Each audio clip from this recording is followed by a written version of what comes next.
If you've enjoyed skiing and the body is beginning to cry stop, just when you want to enjoy the wonders of the mountains with your children and your grandchildren, and the metal hinged knee brace is no longer enough, then you need some major help. Here's how I still ski with 2 replacement knees and having broken my back 3 times. Hi, Stuart St Paul here, and I know I'm normally cruising, but today I'm skiing, and I've made this film for a very special reason, and it's to help those of you who may be worried about skiing after a full knee replacement. And I've got 2, so let's walk you through it. So as you can see, I'm in my snow chalet. We're just about to go skiing. I normally cruise every year, and really, I got to tell you, this room is 3 times a night what a cruise ship room would be, and there's no food. And the meal we're buying in the evening, some cruises charge for 1 day at sea with 3 meals. So this is expensive, and I intend to enjoy it. So let's show you what it's like. The equipment I'm wearing is under my trousers. No one knows I'm aided by a machine.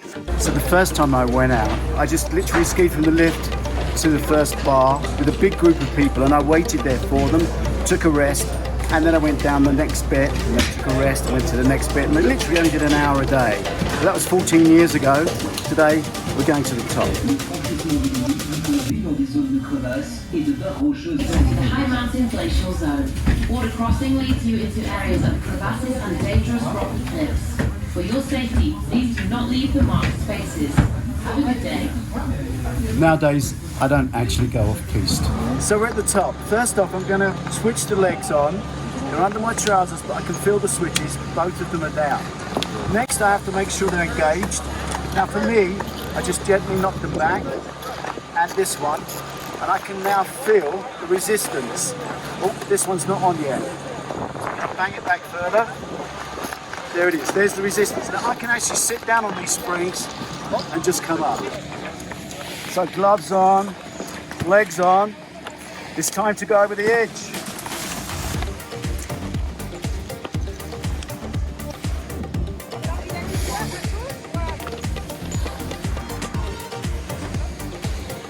So this is purely for people who've got problems with their knees and are worried about skiing again, especially if you've had a replacement knee. And if you have, you've got a scar that looks a bit like this. And if you've had 2 knees replaced, both legs will look like this. Now, if you've also had trouble with your knees, you might want to ski with Mojos anyway. This is a Mojo, and it's actually a spring that goes down the side of your leg.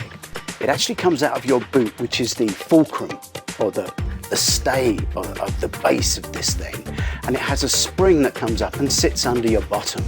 So you are springing up and down against the back of your boot. That's where the pressure is, and it takes so much strain off your knee. Also helps you ski a lot better, gives you a better style. I still wear the neoprene metal hinge strap underneath the Mojo. I think it's for confidence. First time I did it though, my kneecap, which is not attached to anything anymore, moved, and it was quite freaky when I took it off. So I actually made this slit to make the hole in the kneecap much bigger to leave the kneecap comfortable. The Mojo sits over the top. So I'm really just going to sit on the seat. It needs to be under the back of your legs or your lower bottom. And these 2 straps are no more than to keep it in place. Although they have the same shape as a climbing harness, they're not performing the function of taking any weight bearing. They're literally just holding the waist, the seat in place. There it is. Now these guys are going to go around my knees. So I need the switch where I can get to it. There it is. The knee is going to be roughly where the knee hole is. Switch there. So we're going to do this up nice and tight there, and this one up nice and tight there. And through my trousers, which I'll show you later, I can literally put the switch on, switch off.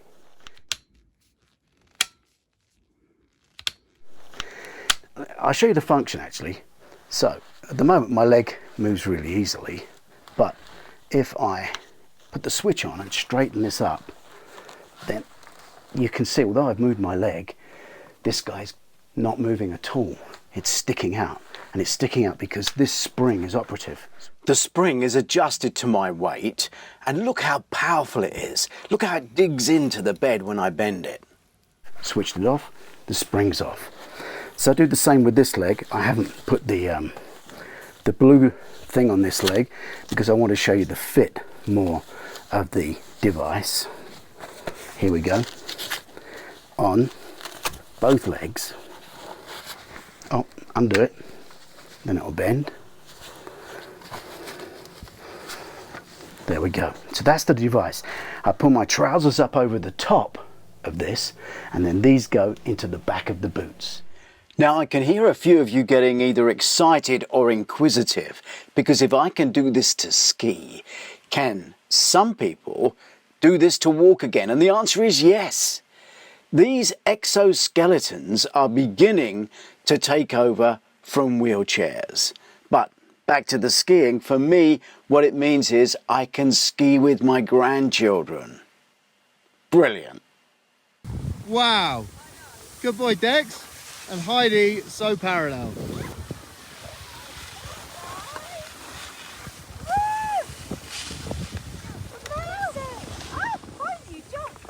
These help you ski all day, even if you've got good legs, but they'll help bad legs and bad ligaments. These two scars, one of them is from a previous major operation, which was called an upper tibia osteotomy. And the idea was that the inside of the cartilage had worn out on one side because my knee wasn't operating in a straight line. So they cut the bone off the top of my knee and twisted it to use the other side of the cartilage and screwed it all together. That's the picture of the screws in.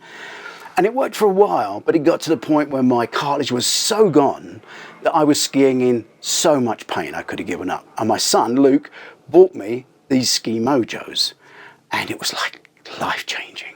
I skied again. So I was prepared before the operation to replace both knees.